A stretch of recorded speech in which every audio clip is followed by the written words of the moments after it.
मैं मानता हूं कि इस्लाम का प्रत्येक व्यक्ति आतंकवादी नहीं होता। मैं मानता हूं हर मुसलमान आतंकवादी नहीं होता है, लेकिन जो आतंकवादी होते हैं वो मुसलमान ही क्यों निकलते हैं? जितने आतंकवादी पूरी दुनिया में पकड़े जाते हैं वो मुसलमान क्यों होते हैं? इसका कोई जवाब दे। इंशाअल्लाह हमारे पास ईमान है, कलमा है, जहाद का जज्बा है, इसमें ये हिंदू में नहीं है।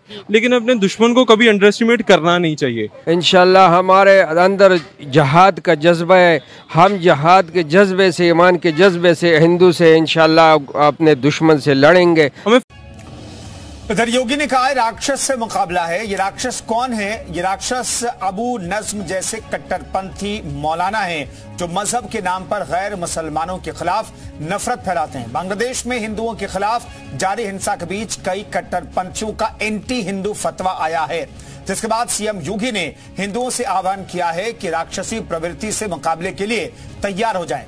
इस आह्वान का अर्थ क्या है, इस तैयारी का मतलब क्या है, देखिए हमारी इस एक्सक्लूसिव रिपोर्ट में।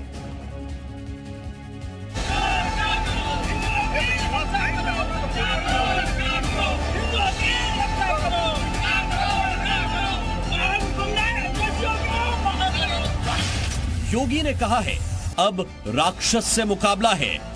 राक्षसी वृत्तियां जब भी धराधाम पर प्रबल होंगी उनका मुकाबला करने के लिए हमें तैयार होना पड़ेगा। बांग्लादेशी बुरे किंतु एबार प्रमाण करि दिले दे आमी जे चुर हौ डकायत हौ कथाटु जे बहुते आमाक कय एटु प्रमाण करि दिले। निजर प्रधानमंत्री घरत हुमाय फ्रिजर পৰা বস্তু চুৰি কৰিছে। প্ৰধানমন্ত্ৰীৰ কাপোৰ কানি chair table TV light AC বুঝি পাইছে নে সব চুৰি কৰিছে। প্ৰধানমন্ত্ৰীৰ কাপোৰ পিন্ধি পেলাই ঘূৰি ফুৰিছে, হাৰি কাপোৰলৈকে চুৰি কৰিছে। এয়া হৈছে চৰিত্ৰ। এনে মানুহে নকয়তো আমাক চুৰ বুলি। গোটেই পৃথিৱীতে সভ্য যোগ্য মুছলমানক এই বাংলাদেশীবোৰে কি কৰিলে? লজ্জিত কৰিলে। নিজৰ ৰাষ্ট্ৰপিতাৰ কি কৰিছে? প্ৰতিমূৰ্তি ভাঙিছে তেওঁলোকে। যিজনে তেওঁলোকক স্বাধীন কৰি দিলে, তেওঁলোকৰ দেশ স্বাধীন কৰিলে, স্বাধীনতা দিলে, সেইজনকে তেওঁলোকে এটা সময়ত মাৰিলে, গোটেই পৰিয়ালক মাৰিলে, আৰু এতিয়া সেই প্ৰতিমূৰ্তি ভাঙিছে। উগ্ৰবাদ মৌলবাদ কাক কয়? এইবোৰকেতো উগ্ৰবাদী মৌলবাদী বুলি কয়। এই উগ্ৰবাদী মৌলবাদী দল সংগঠন কিছু আমাৰ অসমতো জন্ম লৈ আছে। অসম চৰকাৰ আৰু অসম প্ৰশাসনে কিন্তু এই অসমত জন্ম লোৱা উগ্ৰবাদী মৌলবাদী দল সংগঠনসমূহৰ ওপৰত লক্ষ্য ৰাখিব লাগিব। নহলে কিন্তু অসমকো তেওঁলোকে বাংলাদেশ বনাই দিব। তাৰ পিছত কেতিয়া কি হ'ব কোনো ঠিক নাই। আমি সভ্য যোগ্যসকল কিন্তু শান্তিত থাকিব নোৱাৰিম। গতিকে আমি সাৱধান হ'ব লাগিব। এই মৌলবাদী দল সংগঠনসমূহে তলে তলে যিবোৰ ষড়যন্ত্ৰ ৰচনা কৰিছে সেইবোৰৰ ওপৰত আমি সকলোৱে কাৰা নজৰ ৰাখিব লাগিব। তেওঁলোকৰ ভাষণ, তেওঁলোকৰ মিটিং মাটাঙৰ ওপৰত পুৰা চকু ৰাখিব লাগিব। তেতিয়াহে আমি শান্তিৰে জীয়াই থাকিব পাৰিম। নহলে কিন্তু আমাৰো অৱস্থা বেয়া হ'ব এদিন। মোৰ প্ৰথম প্ৰতিক্ৰিয়া হৈছে মই গৌৰৱ অনুভৱ কৰিছোঁ যে পৃথিৱীৰ ভিতৰত ভগৱানে মোক ভাৰত ৰাষ্ট্ৰতেই জন্ম দিলে।